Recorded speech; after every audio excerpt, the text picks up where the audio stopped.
Welcome back to Weekly EP. My name is Cody Swanson.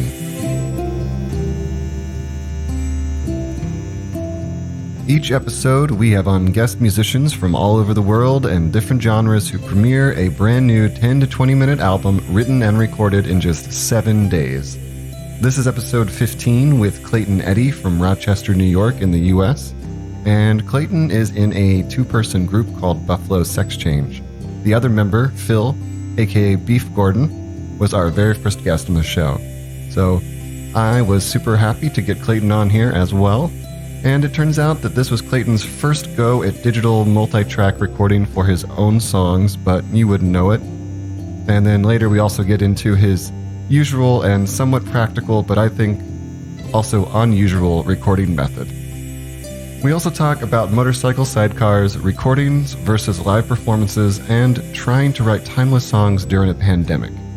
And anyway, the point is, I think you'll really enjoy the album and the chat.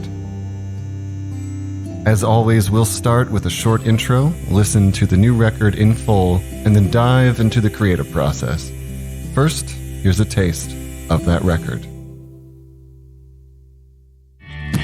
I could change all my plans,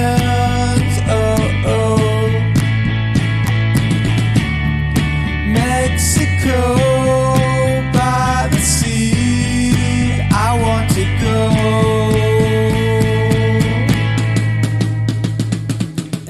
Anyone who sees us. What is your name? My name's Clayton Eddy. All right, and what is the name of your music project, if you have one? What you're going to hear today is just my name, Clayton Eddy, but I am in like a band called Buffalo Sexchange. That's a 2-piece. And I also like the last year I started like this kind of French pop band called La Cheetah, which I feel like the last song on this EP is kind of in that vein. Cool. Well, I'll definitely have to check that out. Yeah, I think I have one recorded song, but it's Okay. I don't think I even put it out. It's like I said, I kind of just purchased like a little Mac Mini and like this recording program. So I've been trying to like start the process of recording that project. So Cool. soon, hopefully. All right. Nice. Where was this record recorded? Rochester, New York. Okay, cool. And why did you decide to do a weekly EP? Well, because, we're friends. I heard you're doing it. And Phil was like he did the first one with Beef Gordon. So he was like, hey, like Cody's doing this cool podcast, weekly EP. And I was like, yeah, I'm interested in doing that. I think sometimes you need like a little push to like force yourself to, finish projects or like create something. And it's kind of like a test too, to see if you can do it. Nice. Would you say that these 4 songs are sort of an extension of the kind of music that you normally do, or was this something a little bit different? So yeah, I would say like these are just my songs, Cool. except like I said, like the Smoke Alone My Cigarette is more inspired by what I think like French music sounds like. Plus without, if I was doing it in the French project, I would sing it in French, but like, Are you fluent in French? not at all. So you just learned the lyrics that you want to sing for the songs in French. For the most part, like it's mainly just like creating like cool jivey music and then like saying like one line phrases over it in French, like sacre bleu or like mon chéri, just like sexy Nice. sound and stuff. I was like, I was Cool. contemplating doing this weekly EP in that character, like La Cheetah stuff, but I chose to do it this way. So Okay, so the last question then of this intro section before we listen to the record is bike, car, skateboard, jet ski, or bus? what's the question? Which one do I prefer? If for bike, can I also be like motorcycle? Yeah, I suppose so, yeah. Yeah. So I would do like a motorcycle with a sidecar because I have a fiance and we have an amazing, wonderful dog named Zizi that I love with all of my heart. And so, I can't leave her behind if I'm going on a trip, going somewhere. She's always down for the adventure. So I need a little sidecar for her to ride in. So I think I'd go with a sidecar motorcycle. Nice. That sounds like a good adventure. Yeah. All right, let's dive into the record then. So would you like to introduce the name or, that kind of thing? So yeah, the name of the EP album is Summer Feels. And I feel like this summer has been like, it's just starting, but what's happening in the world right now with the virus and all that, it's like people are like trying to get out of the house. And like from the album cover, I found that photo of like that lady who like sunbathes out of her window because she doesn't want to go outside. So it's kind of a lot of the songs I think have a lot of that in it, like subconscious, like how, like when I was writing them, a lot of them are about like how I'm feeling or how people are feeling through all the social distancing and not being able to do like all the stuff you used to be able to do. Interpret as you will, All right. Well, we will just jump into it then.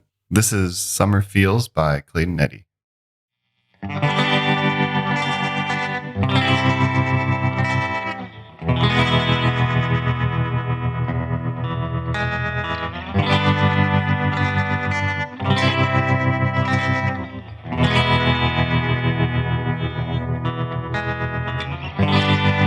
Like a thief in the night, when the feeling's just right.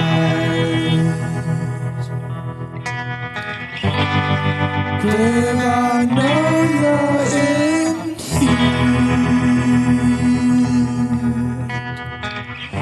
but don't come over tonight.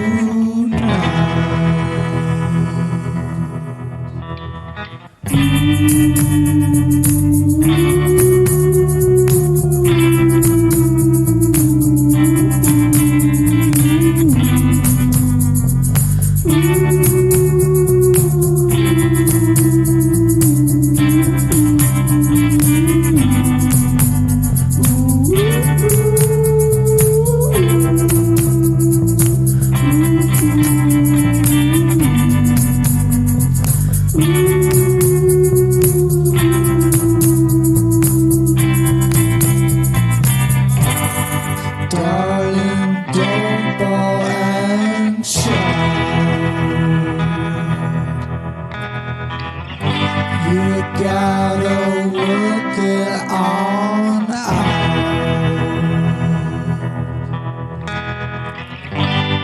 Where the skin is so sweet.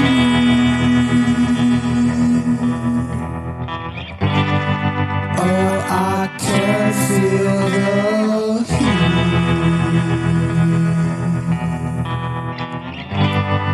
Darling, don't you dare.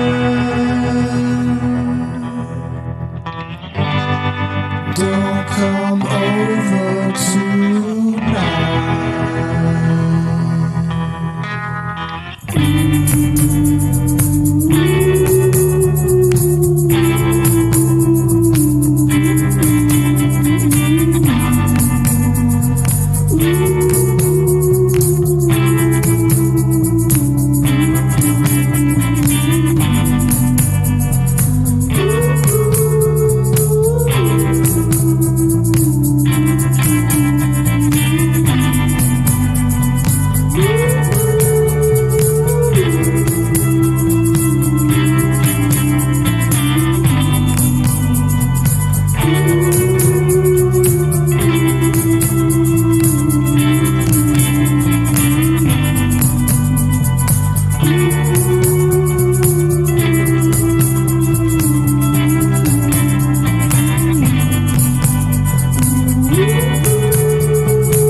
stay.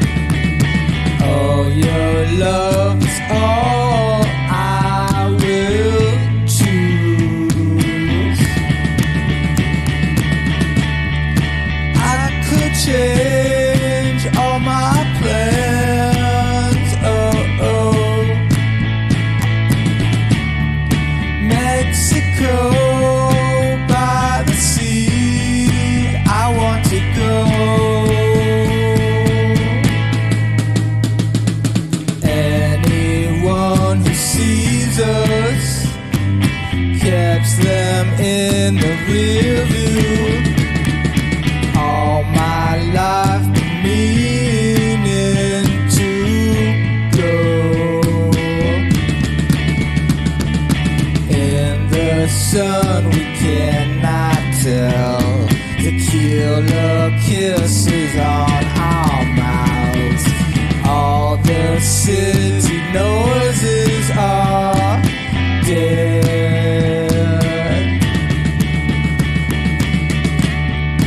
Mexico, I want to go with you. I'll be outside waiting.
Yours is the body.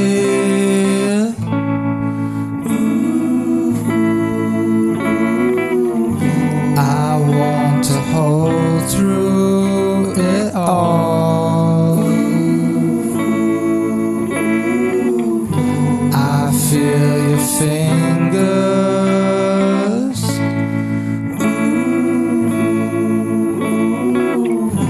run down the back of my neck.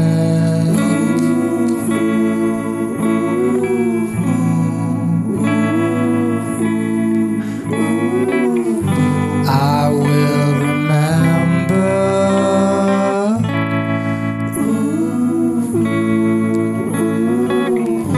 your sweet face in the morning.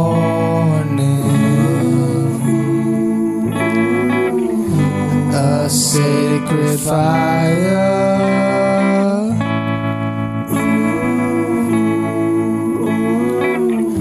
as the sun blushes on your skin.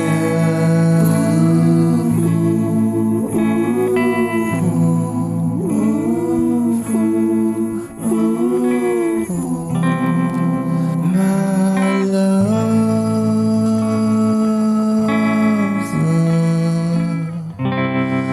my love,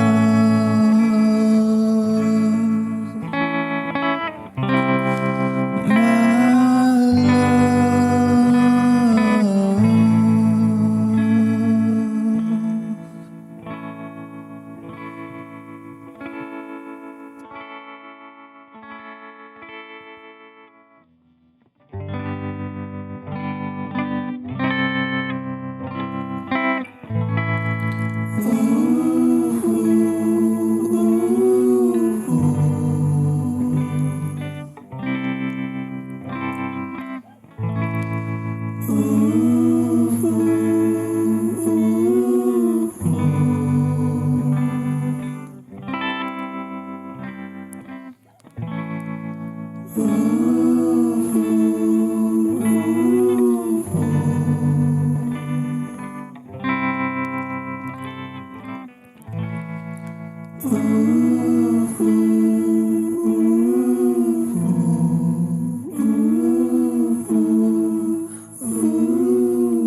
cigarette.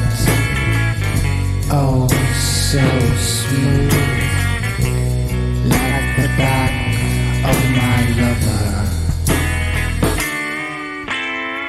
Smoke alone my cigarette in a dark room. You cannot see me, but I see you. Smoke alone my cigarette, left or right-handed.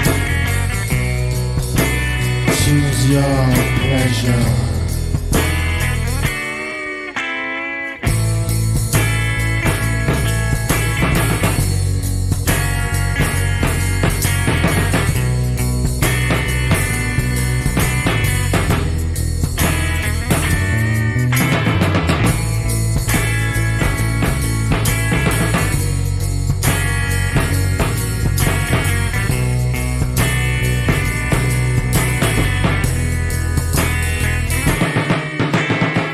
Smoke alone my cigarette, I can feel it in my lungs, in my heart.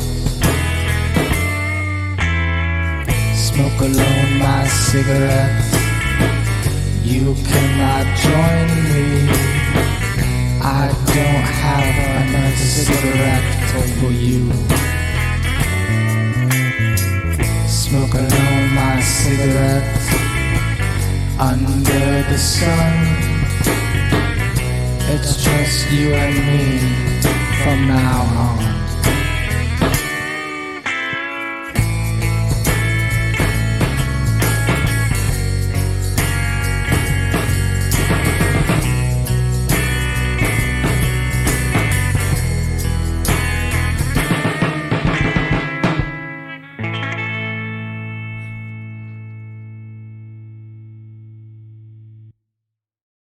If you're okay, we'll just kind of jump forward. Yeah, totally. You do your thing, man. I'm just along for the ride. Okay, cool. Then in that case, we will dive into the creative process of things. Okay. I would like to first ask you about the instruments that you used to make these songs. Yes. So the first instrument that I've ever played was a bass guitar. That was my main instrument. I feel like most people don't really know that about me. I mean, friends do, but like most people don't know it because like all the bands I'm in, I'm playing drums or I'm not playing bass. So anyways, I traded in like an old bass that I had. I've had it for a long time and I just never played it. And I got like a little Mustang Fender bass. So I've been using that a lot. I also used this Fender Stratocaster that I was gifted. I can't remember now, like 6 years ago. It was pretty much my first. It is my first electric guitar, my one and only. Yeah, I recognize the, I think the tremolo bar on that, on a couple of the songs. Yeah. It's fun to kind of throw that in there. So yeah, I used that. And, I play standing up drums. So I just use a floor tom and a snare. As you can hear on the record, I don't really like to record cymbals because I never really liked the sound of it. So when I record myself at home, like I never record like a crash or anything. I just use other percussion like claps and tambourine. I really like percussion, like being a drummer and a bass player, like I really like to make that more of like the sound of the song rather than overdoing it with guitars and all that. But and I think that's pretty much all I used besides, my voice, a lot of background vocals, stuff like that. And I know that you said that you had just gotten a new computer and a new, like you kind of started doing software recording. Like what's your setup regarding that in terms of software interface, that kind of thing? Yeah, so I got like a mini computer. It's really small, and that obviously comes with GarageBand. So learning that program, like with the band I'm in, Buffalo Sexchange, like Phil uses GarageBand, so I've seen him using it. I've never like really like done any of the mixing or anything, so it's it was pretty much like a new beast for me.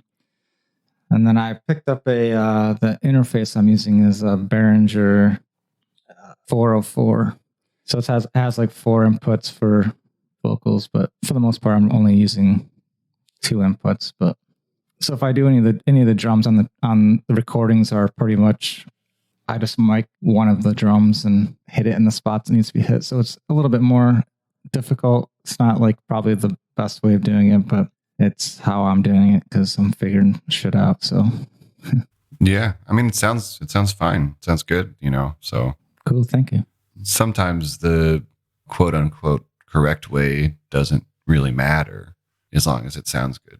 I think that's like important to think about when you're recording your music is like, if you've never recorded before, like you're used to hearing what it sounds like live or whatever. And like sometimes it's more interesting to get an interesting or different recording of it and have like a slightly different version than you do live because you can, and like you can like control sounds and add different stuff. And Yeah, I've always kind of thought too that it's nice when a band has a different sound live than they do recorded.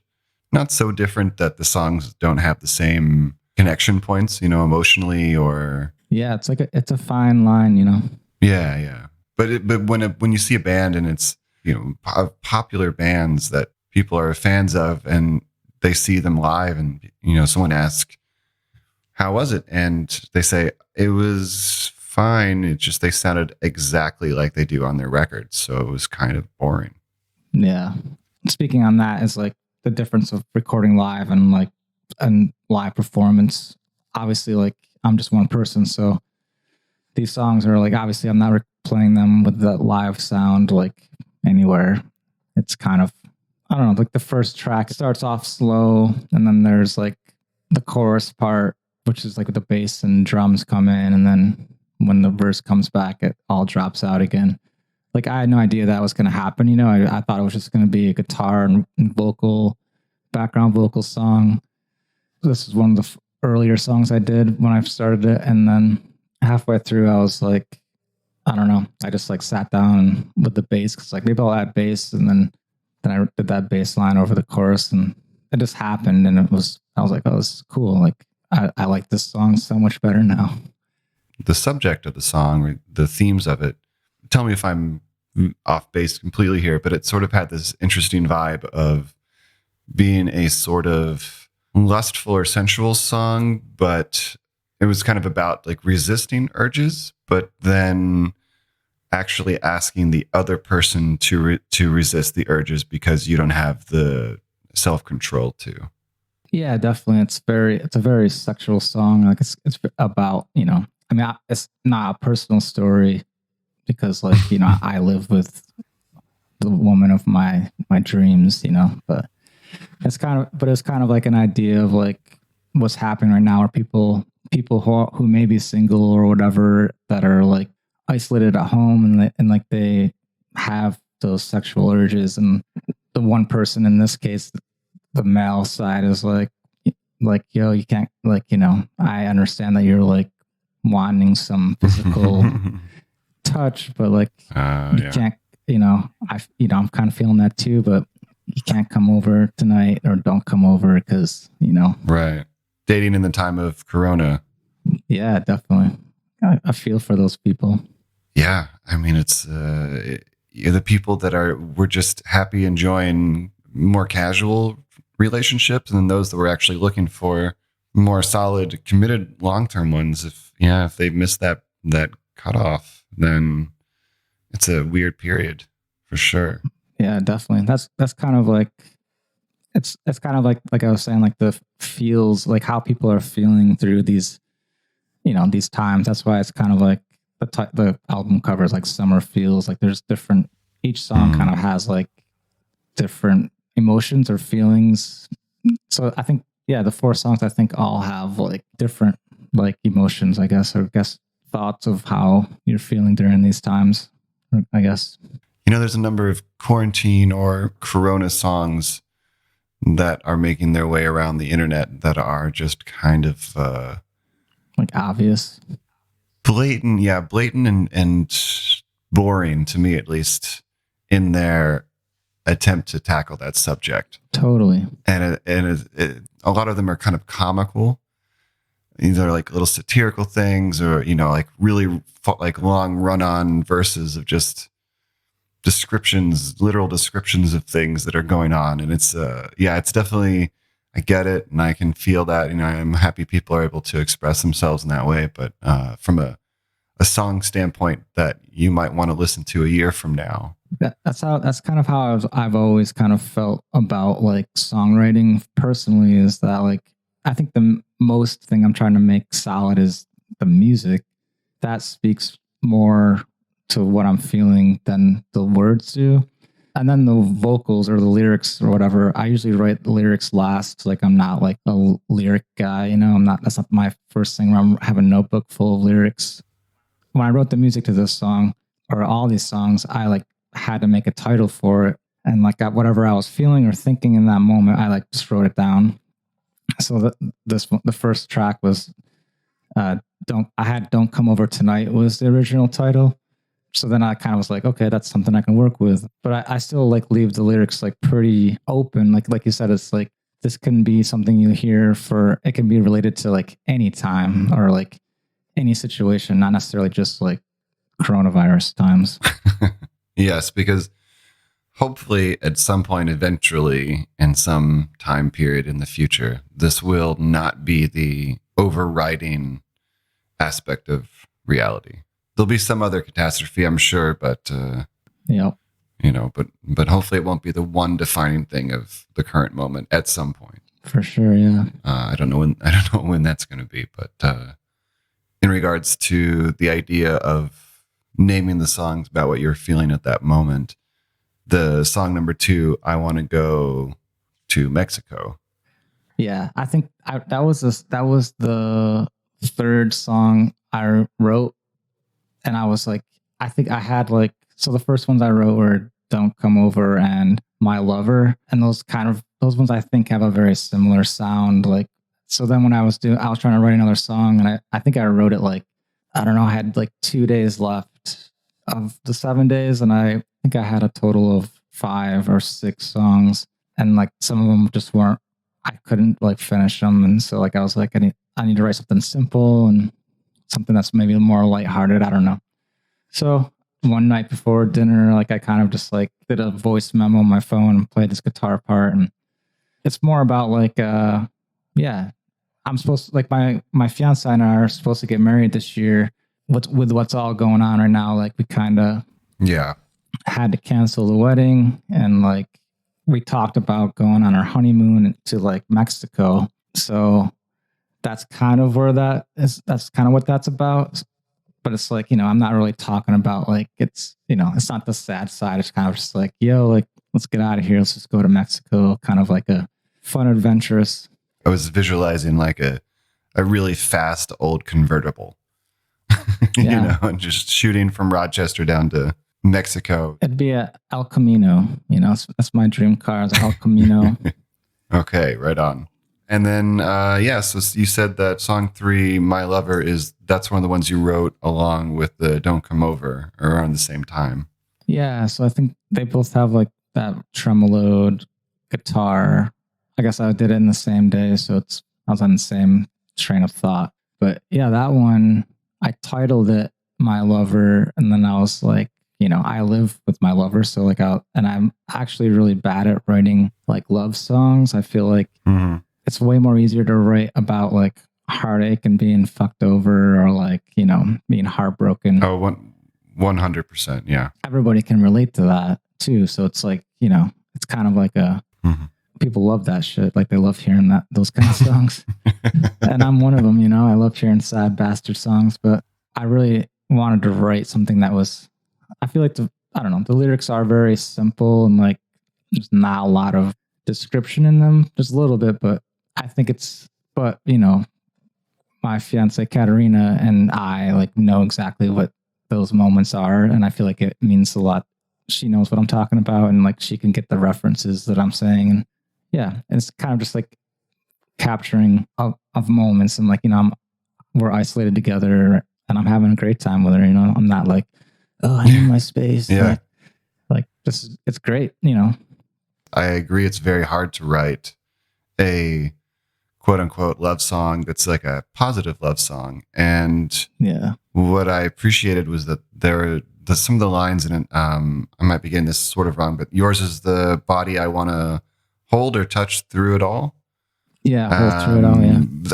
Yeah, that's just that's such a simple statement, but it's like such a grand meaning to it, you know? So it has this almost mechanical syntax, but then when you actually like think about what that means, it is a very romantic and very kind of enduring kind of statement, which I thought was really nice and similar to I think in what you would say in the second verse, which is sort of describing waking up next to someone and watching the sun on their skin, and how you're going to remember that moment or remember that experience.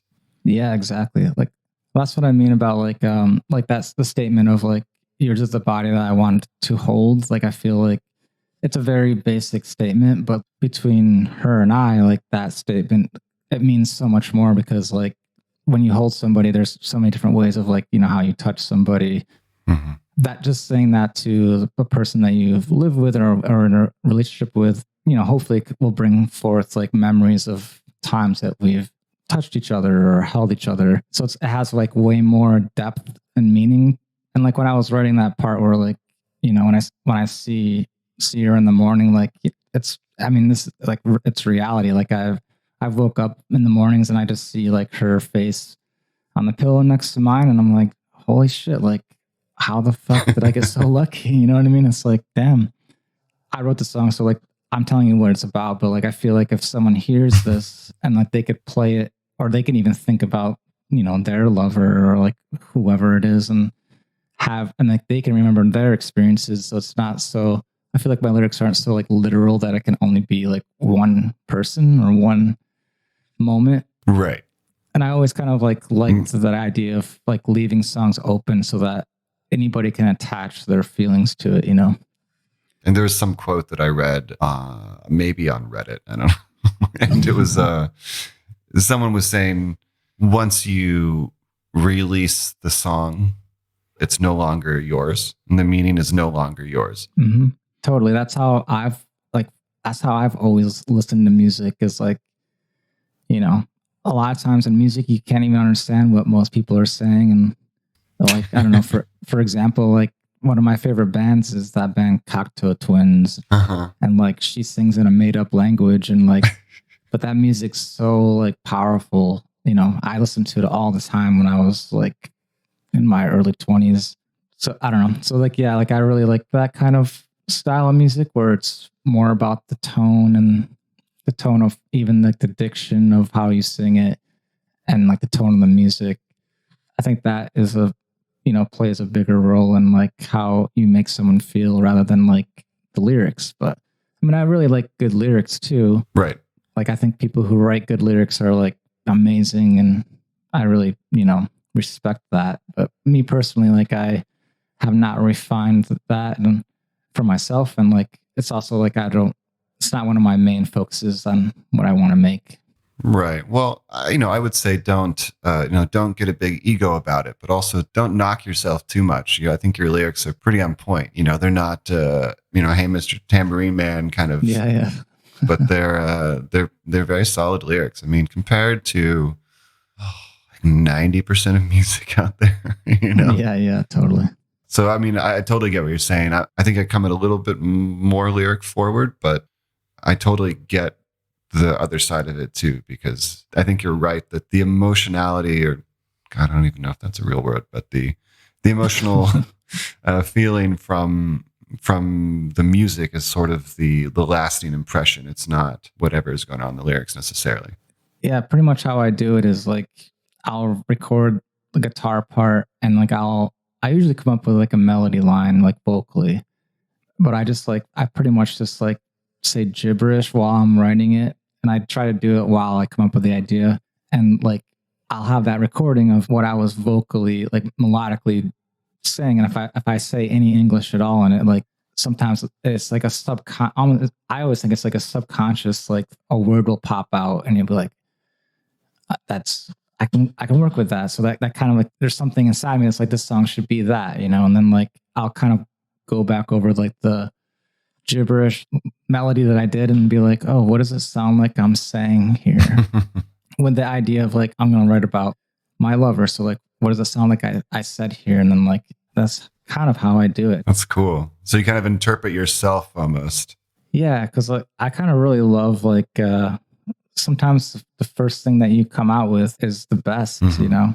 And then once you start refining and refining and refining the song, like you start to lose more and more of the original idea. And sometimes for the better, sometimes not, you know?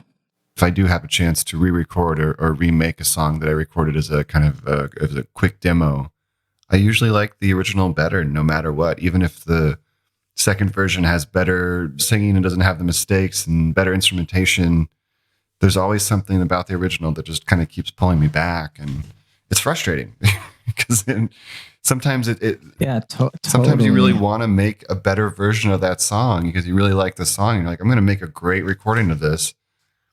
And then you're still stuck with the imperfect kind of messed up one. A lot of the demos that I've made, like I said, I use a loop pedal. So pretty much like I'll write a bass line and then I'll play the whole bass line for the whole song and then like do the guitar part, then do like the drums. Like, you know, I did it all that way. It's like really rough. And then like I'll play it out of my amp and record it onto my phone through voice memo. Jesus. And so I have like all these demos and like I'll send them over to Phil if they're for Buffalo Sexchange. So he'll have like a full song because like, you know, if we're at practice and I'm playing the drums and he's playing guitar, I can't be like, give me that guitar and then show him a new song I wrote and then give it back to him and be like, all right, now you play it and I'll play the drums over it, you know? Right. So I kind of like do these sketches for him, you know, to do so he can learn the song before he comes to practice and shit like that. So like, yeah, but a lot of times like our last album we put out as Buffalo Sexchange, there's like 5 songs that I like wrote and 6 that Phil wrote and we recorded them in a studio. And yeah, there was a few of them I was kind of like, I like the originals better, you know, like the shitty demos I did better. I mean, the new ones came out great. Don't get me wrong. Like they sound like professional, wider sound, you know, you could hear everything, but there was kind of like a dirtiness to the original demos that I'm like, I really like that sound, you know? I mean, that's sometimes why people will take their really nice studio recording and run it through an old reel-to-reel recorder. And they'll just like put it through the reel-to-reel. Yeah. And then put it back into their computer and it adds this weird fuzz and this kind of warmth to it that, I mean, even, you know, great studio recordings can have all that, but sometimes that's a really good, easy fix to get that vibe back.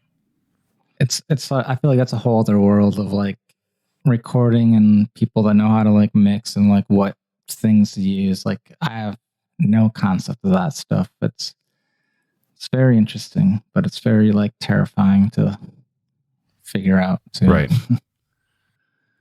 Let's talk about the last song then. Yeah, so that one was like, it's a very different sounding song than the rest of the EP, which I feel like it's more in like the cheetah-esque sounding stuff, but you know, it's a similar topic where it's like, it's smoke alone my cigarette, which is, I feel like people who smoke, I don't personally smoke. I mean, I don't smoke cigarettes. I smoke left-handed cigarettes, but I feel like smoking a cigarette's a very social thing, you know. I remember like when I lived down in Brooklyn and we'd play a show, everybody would go after the set, everybody would go outside and they're like hanging out outside smoking a cigarette. And like I used to like socially smoke, but like I kind of like hate smoking. But so it's kind of, so it's interesting where it's like, because of the coronavirus, it's very like, I kind of put a dark, like sad tone into it, like a like different take on it. Right. The La Cheetah French music that I write is kind of like that. It's only French because I said it's French, you know what I mean? But I guess I feel like it sounds like it is, you know, like I feel like that sound, it's a sound that I really like. And like, I wish there was more French music that sounded like that. And there might be, but like it's.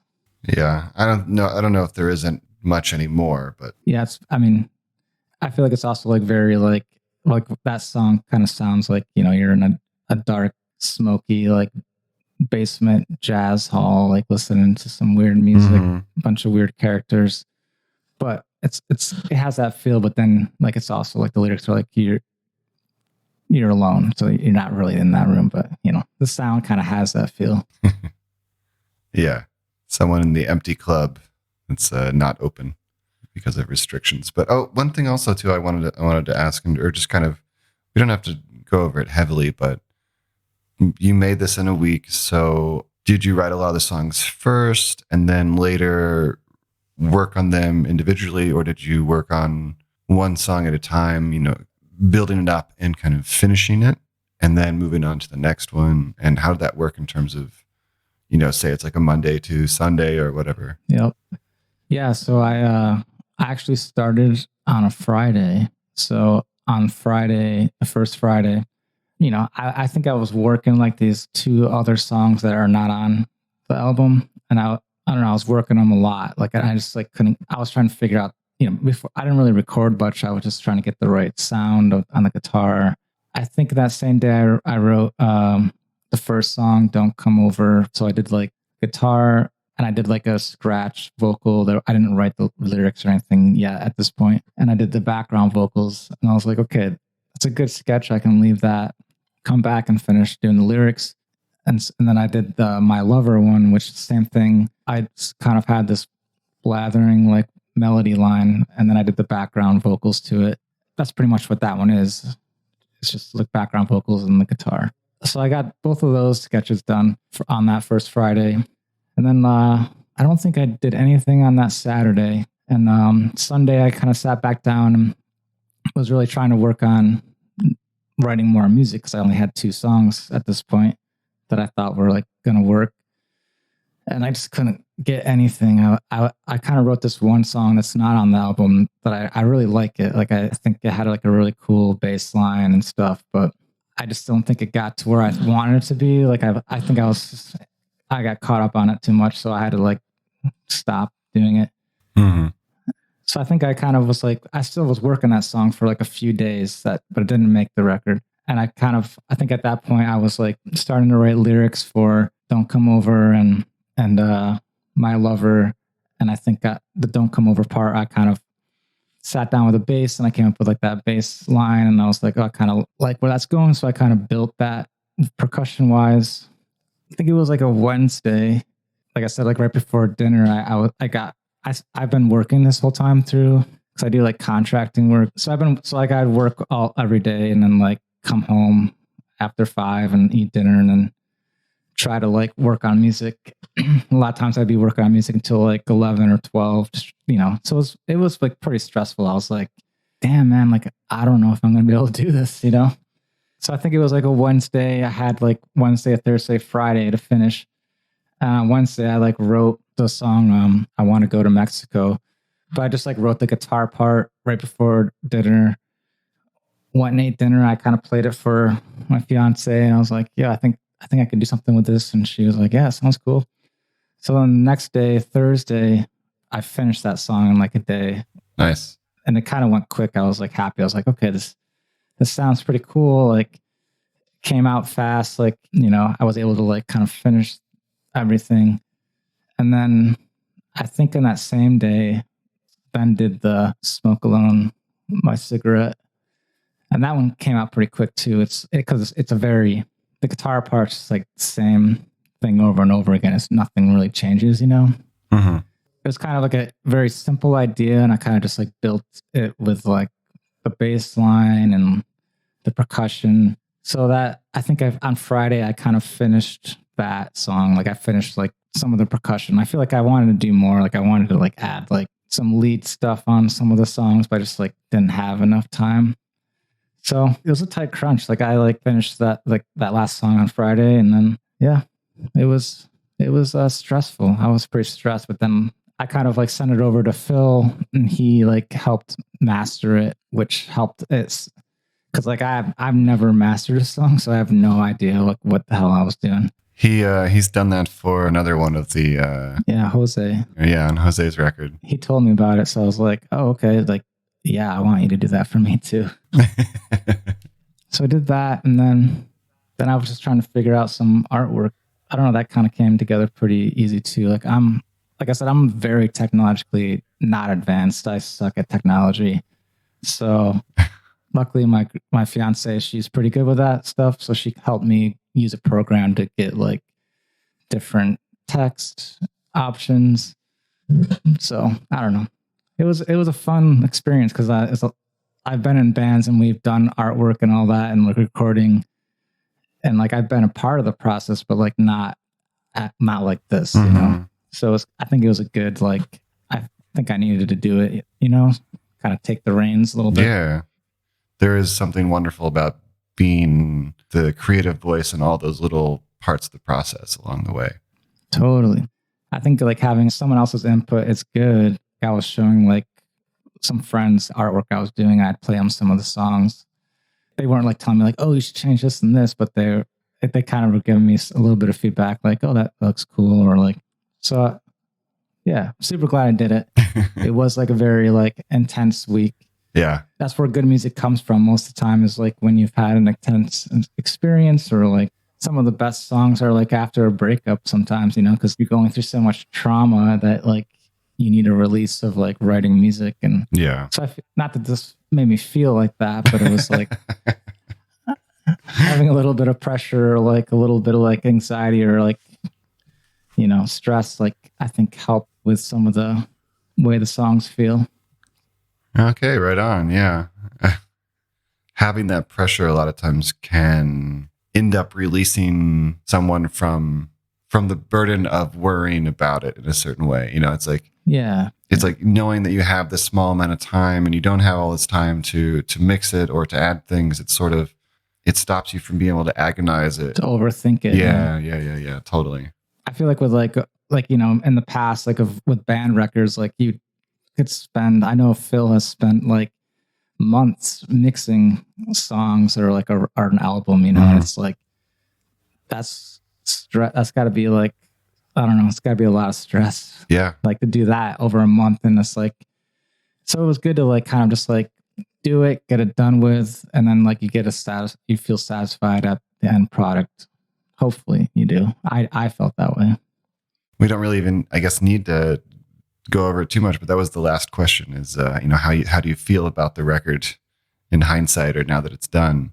I think it's cool. Like I'm not sure if like I would have ever written a record like, or an EP like this if I only had a week to do it. You know what I mean? Mm-hmm. You know, you write a bunch of songs for an album and like sometimes there's a few songs that don't make it.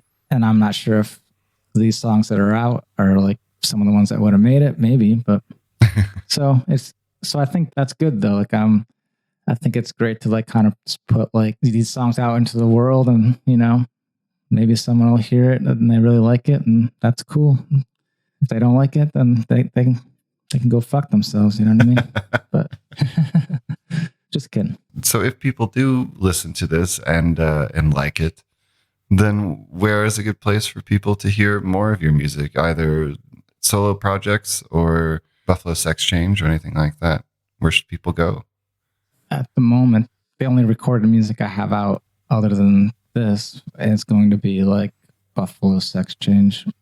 Like I said, I'm in the works of like recording some La Cheetah stuff, and like I'll try to like get like a Bandcamp page and stuff like that. And Buffalo Sexchange has a Bandcamp, I would assume. Yeah, we have Bandcamp. We have Instagram and that jazz. So are you guys on Spotify as well, or? We are on it. Yep. I think our first we have 2 albums out. We actually were in the process of recording some singles, and then this, you know, the virus happened, so like we kind of took a little bit of a break. But now that I'm trying to get my shit back up, you know, now that I got GarageBand and stuff, like I'm hoping maybe we can share some files and finish some of those recordings, or we'll see. All right, man. Awesome. And thanks for doing this, even though it was a stressful week between this and work and stuff like that. And I'm sure, you know, hanging out with your fiance as well during all this. So I don't even think about the hard times. It was all sweet from, you know, my perspective now. It was all sweet, but yeah. That's always good. Let the bad shit fall away in the rear view. Yeah.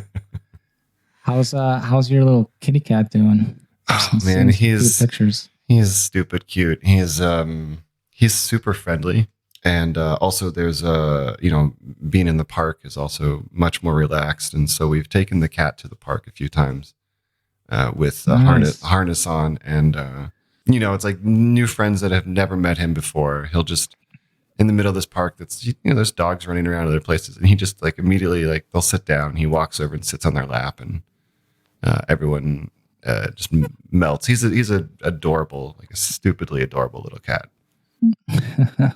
Yeah, I bet. Yeah, I always wonder why I never saw more people like walking their cats. Like maybe they don't like to do that, but they don't really walk. Like, that's the thing. Is like they might kind of like amble around, but if you actually try to stand up and walk with them somewhere, they just kind of stand there and stare at you, kind of like, what are you doing? What's going on? Yeah. Well, that's cool. That's cool. Like, thank you so much again.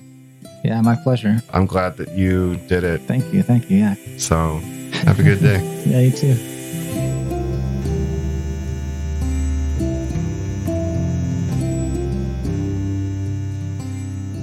Thanks so much for listening to another episode of Weekly EP. Once again, my name is Cody Swanson. I hope that you enjoyed this week's record and interview, and for anyone that's interested, I will probably post a few pictures of my kitten this week on Instagram because, well, he is a really cute cat. Though, at nearly 5 months old, he's starting to look more just like a regular cute cat and not a kitten anymore. And while you wait for some French-style La Cheetah recordings, I highly recommend that you check out Buffalo Sexchange on Bandcamp at buffalosexchange.bandcamp.com. They've got 2 full albums on there, as well as some super lo-fi good stuff, possibly recorded with the loop pedal amp phone setup.